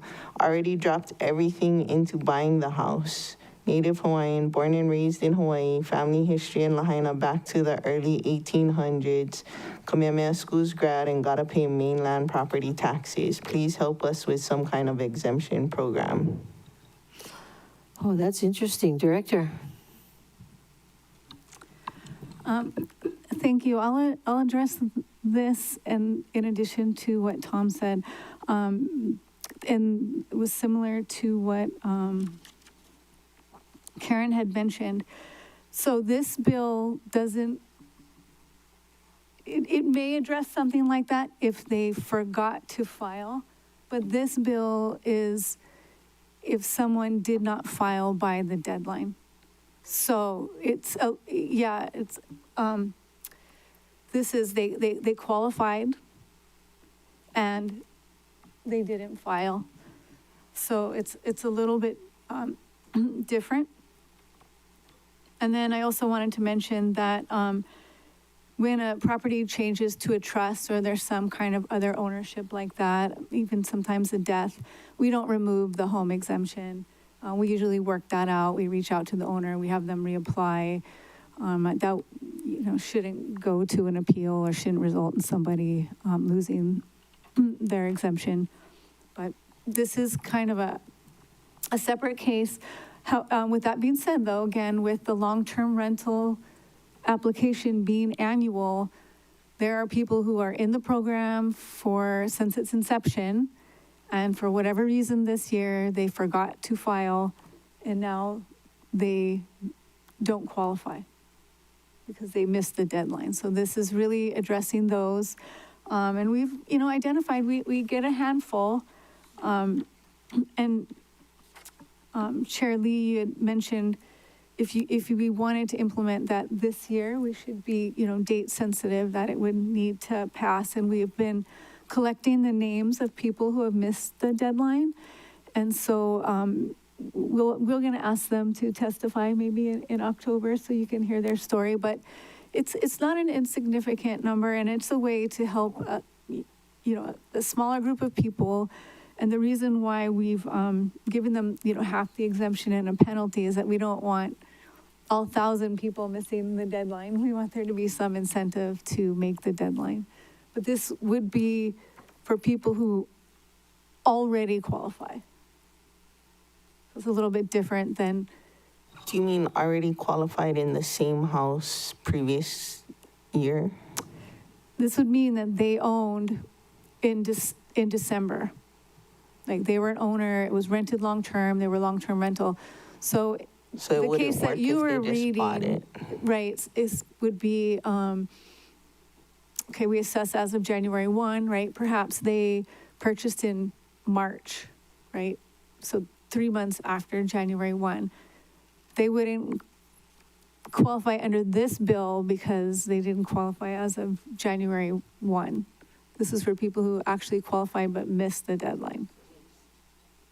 So like they bought their house, say, this summer, they wouldn't qualify for this because they didn't own it last December. For the current taxes, correct. So it wouldn't help this individual at all. Right, it helps a subset of people, but probably not that individual that you just read. Because he didn't own it last December and he didn't miss the deadline. He didn't file it because he didn't own the house back then. And that's a good discussion, but that becomes very complex because properties are moving on the day. For every person who folds in, there's someone who folds out, and we budget and we certify our revenue. So to clarify, this is really a simple process. It's pretty easy to budget because already at certification, we probably already know about how many people have missed their deadline because some of them have already contacted us. And can you say a local person was gonna buy what was used as a short-term rental? What day of the year is the best day to purchase it? Like December 30th, so that they only have 6 months of STR tax? 6 months and a day? I mean, yes, in essence, at the end of the year would probably be better to purchase because. So have your homeowner exemption you get your form homeowner's ready. exemption in. Plan to close on 30th. February would be the second half tax bill payment due. A lot of times escrow will prorate taxes at that point too, between the So seller try to and close buyer. on your new house in December. but you want to make sure you record by December 31st. It has to be recorded by December 31st. So don't buy it in January. And, you know, there are people, I mean, in our office, there's people who have done that. Yes, we've all been subject to this as well. So I understand. Yeah, so if you're gonna buy a former STR property, don't buy it January 1st, for sure. Yes, but if you buy in December, you still are paying the February higher taxes. So you really can't But get out of that. That's the best you can do, right? That's the best you can It doesn't get do, any yes, better. yeah. So you wanna get the best That's you the can. best you can do, yes. So free advice, buy your house in December, get it to close in December, that's the less taxes. Unless you're buying it from a former owner occupant and you're not even a resident, then buy it in January. Yes, I'm sure everybody's committing this to memory. Member Johnson? Thank you, Chair. I'll just say honestly, that doesn't sound like a good system. We have Bill 9 on the horizon coming. And if all these units are taxed as a short-term rental and there's a chance that a local family can get into there and we're gonna say you gotta pay those kind of taxes, it's just many people, we're gonna make them not be able to get in there. That story that Councilmember Paulton mentioned is that, you know, people come here with cash and they'll buy those units up with cash. This is I don't think that's as the sellers are looking at that, they'll take the cash. So if we're trying to say, well, if you just hold off, or as if I was a buyer, I would say, well, I don't want to buy it just now. I want to buy it at the particular month, so I don't have to pay all these property taxes. People will lose out on that opportunity. So, Director, can we make it more nimble? Does it have? In my mind, it would be like the minute you buy that house and you're no longer a non-owner occupied and you're an owner occupied, you should get being taxed at that time. But you guys are saying it's really complicated, and we're looking at. I want to hear more about that. Like that doesn't seem to be like a good plan or a good process that we have. Director, can you speak? Can we make it more nimble? Director. Can you speak on that? Thank you. So I would want to keep that separate from this bill because, like I said, this is a defined group that we can help right now. These are people in homes that we can help right now. And then that is definitely a discussion it sounds like we should have. Sounds like there's a lot of interest in trying to resolve that situation. Only for Yeah, it does. owner I mean- occupied, not for like speculative interests. Yeah, I'm specifically talking about if Bill 9's on the horizon, and I think there's a chance for these folks to get in, but if they're paying these tax rates, that might be the deciding factor for them. You know, I'm willing to introduce a bill for that. Of course, I want to work with the department to make it an administratable bill. So if you guys want to have some meetings, Director, I certainly would like to talk to you on this. But it's definitely a concern I have that these folks are going to be really. It might be a deciding factor where they don't get into the house, and that's my concern I have. Thank you, Chair. Other questions? Yes, Vice Chair Rollins Fernandez. Mahalo, Chair. Okay, so I think Member Johnson didn't join us yet when I stated that my support would be to pass the bills that the finance department sent as is, because they work, hard on those bills independently. We have our ideas, and then I would be, supportive of some of the ideas we already discussed once we get those into separate bills. I'm supportive of moving this forward and helping that group of folks. I think it's a fair policy to pass. And as was stated by my colleagues and Mr. Crowley before, I think this is one piece of it, and we can try to figure out legislation that will more broadly help folks that need this help. So I'm open to those ideas and I'm supportive of moving this bill forward today. Thank you. Any more questions, members? If not, is there a motion to approve, recommend approval? So moved. Moved by Vice Chair Rollins Fernandez, seconded by Member Johnson, to recommend approval to the council of this, of Bill 113. Discussion, Member Rollins Fernandez. Mahalo, Chair.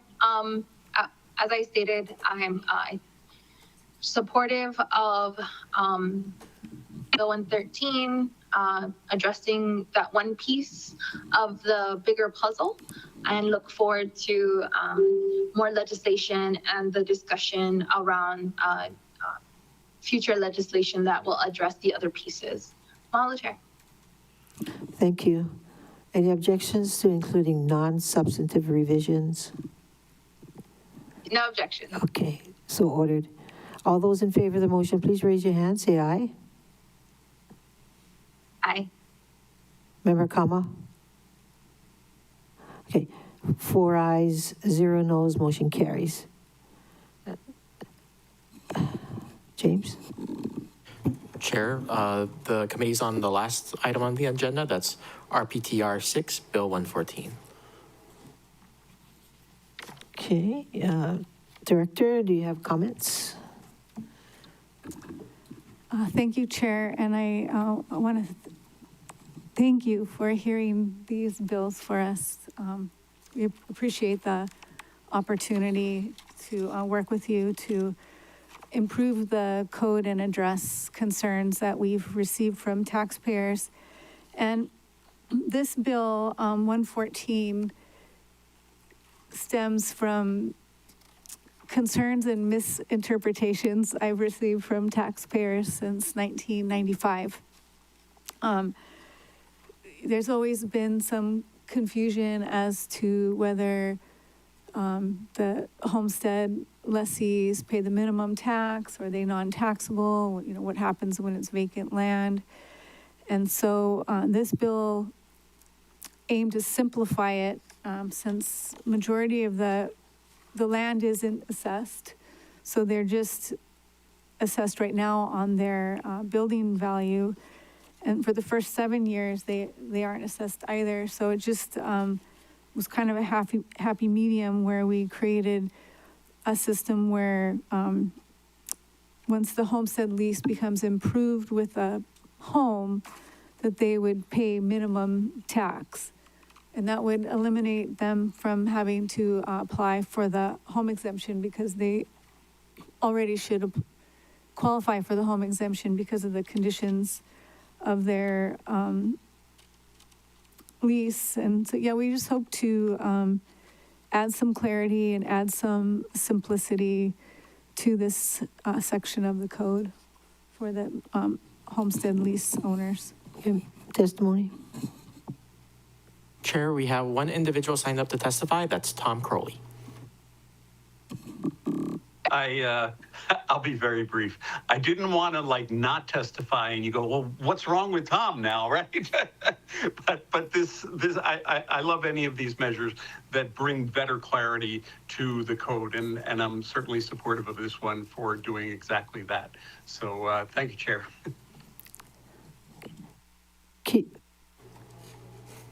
Any more testimony? Chair, there's no one else signed up to testify on this item, so we'll do a last call. If there is anyone else who'd like to testify on this item, please identify yourself now. On Teams, you can do that by using the raise hand function. We'll do a countdown. 3, 2, 1. Chair, no one else has identified themselves as wishing to testify. Any objections closing public testimony, accepting written testimony for the record? No objection. So ordered. Members, do you have any questions for the director? Comments? Well, Chair, yes, Pro Tem Kama. I just want to ask, how much in RPT do homesteaders amount we pay? What is the total amount? Chair? Director. Thank you. So this bill would have a revenue impact about a little over $400,000. So this would be lessees with homes that don't pay the minimum tax. And then, so there are, let me see, I guess total there are 1,500, about 1,500 homestead lessees. So if they all paid the minimum tax, you would just multiply that 1,500 times the minimum tax for what they would pay. So the total for all of these homesteaders is a little under $500,000 in taxes. Or no, That's just not the a- ones that have the taxable building value. Okay, those that have something on top of the property. Okay. And if they have nothing on the property, what do they pay, minimum? Okay, no, vacant land is non-taxable, and this is where all the Okay. confusion comes in. There's different tiers that come in at different points in time, so. This would make all the vacant parcels would be non-taxable, and all the improved parcels would pay minimum tax. So there would just be two options, except for that first 7 year, which comes from the Yeah. the act, the 1920 Yeah. Act. Yeah. Okay, any more questions? No, thank you. All those, well, Member Paulton. Is there any penalty or ramification if they don't pay the minimum tax, if that's what they're supposed to pay? Yes, you would go delinquent like anyone else, and it's 10% is the penalty, and then the interest is 1% a month. So it's they would be subject to the same delinquency rate, penalties and interest as everybody else. Okay, thank you. Chair would like to entertain a motion to recommend approval. So moved. Moved by Vice Chair Rollins Fernandez, seconded by Member Johnson, to recommend approval, including revisions. Any more discussion? If not, Mahalo, Chair. more discussion? Including any non-substantive changes. Yes. And mahalo to the department for this recommendation. I agree with Mr. Crowley that anytime we can clarify the code and make Director Martin and Ms. Stockwell's and their team's lives easier, I'm super supportive of. And I think this would help to do that. So, as well as make things clear for, those that would benefit from this. Mahalo, Chair. Any more discussion? If not, all those in favor of the motion, raise your hand, say aye. Aye. 4 ayes, 0 noes, motion carries. Okay, thank you very much, members. On that, we just all passed except for one. All right. Staff? Chair, there's no other items before the committee today. Members, any parting comments before we leave? If not, we Chair, I have have a one. whole lot of work to do. Member Johnson? Thank you, Chair. I just want to thank Director Marcy and her department.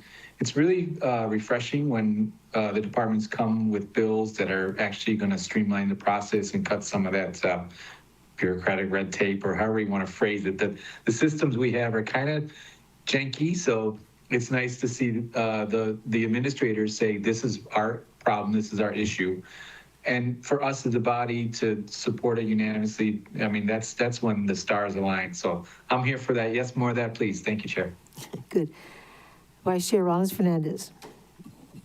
Mahalo, Chair, and I'll echo the sentiments Member Johnson just shared. So procedurally, for our next committee meeting, special committee meeting, it'll be October 14th. So when would you like any proposed bills so that we meet the posting deadline of October 8th? 10 days would be wonderful before the 14th, so around October 4th. Okay, so which is a Saturday, so October 3rd, which would be the Friday. And then that would give enough time for our staff to also translate it to its bilingual agenda. Do we need more time? Okay, staff is saying maybe October 1st would be better. Okay, mahalo for that clear direction. And I think Member Johnson may have left when we started talking about the process to introduce bills. And so today is the 17th, and so so the way we're going to be doing it is we're going to introduce, we'll give it to our Raptor committee staff, and they're going to direct refer it to committee without going to the full council for the referral process. Yes. And so we'll work with staff on the bills that we're going to be introducing for the next committee meeting, which will be October 14 and 15. And if non-voting committee members would like to introduce bills, what is the direction for that? Because I think Member Paulton is interested in introducing bills. And Chair, can I jump in just real Yes, quick? Member Johnson. I think I might need a little more time personally than for some bills that I'm working on. But that doesn't mean you guys need. But I need more. So just letting you know, I probably have to meet with RPT and then do PAF and Corporate Council, all the things. So maybe in October can we discuss some of those ideas? That's all I'm saying. Okay, sure. But I would not necessarily worry about Corporation Council at this point. Okay. Yeah. Well, just getting the bills out in November is all in my mind, like Yeah. how I work. I know you guys might do differently, but for me, that's how I tend to do it. Okay. Vice Chair Rollins Fernandez, did you have your hand up? Mahalo, Chair. Member Johnson cut off my opportunity to get my question answered. So I'm still waiting for an answer to that question. And Member Johnson, my understanding is it's a rolling, October 1st won't be the only opportunity to introduce bills. And so, Okay. but I understand the concern because this committee, special committee ends at the end of December. I believe it's December 31st, and reports back to the full council on November 28th. So it's a very tight timeline for all of us. But for the next committee, in order to discuss items that may not have bills formed yet, like the ideas that Member Johnson is alluding to, would you want to post an agenda item that either has like a memo from us or that is like broad enough for us to discuss ideas to amend chapter 3.48? Staff, we can do that. Yep. In other words, they don't have to have a completed draft. They could have, suggestions on what improvements they'd like to see. Chair, so, right, the committee could post like a Rule 7B to have those kinds of discussions underneath as to like, to discuss ideas related to legislation. But I do think as far as considering legislation itself, the committee may want a completed bill before it actually makes a recommendation and move anything forward. Good point. So if it's an idea that's not at the stage of a draft bill, we can do a 7B. Okay, Mahalo, Chair. So for each committee, we'll just have a Rule 7B that will be broad enough for members to propose some ideas that aren't full legislation just yet. Right. Okay, great. I think that's a great direction moving forward. And then I'm still waiting for the response to my questions, and I'll stop talking so I can get it. For non-voting members, are they able to introduce legislation directly to the committee, or would a voting member need to introduce it on their behalf? I think the simplest is I can introduce it on their behalf. So Chair, the way that we're sort of interpreting things is if, any member can request a PAF and draft legislation and then submit it for direct referral to the committee. Okay. So even non-voting members, Yeah, it's just. that's true. Yeah. Yeah, they can go that route where they request a PAF and their draft bills can be sent to our committee and then we can just review it. Perfect. Mahalo, Chair. Any other questions or comments, members? Yes. Vice Chair Chair. Rollins Fernandez, yes. For October 14 and 15, are we having it says 1:30 and 1:30. So are you planning to have a recess meeting again on the 15th? Like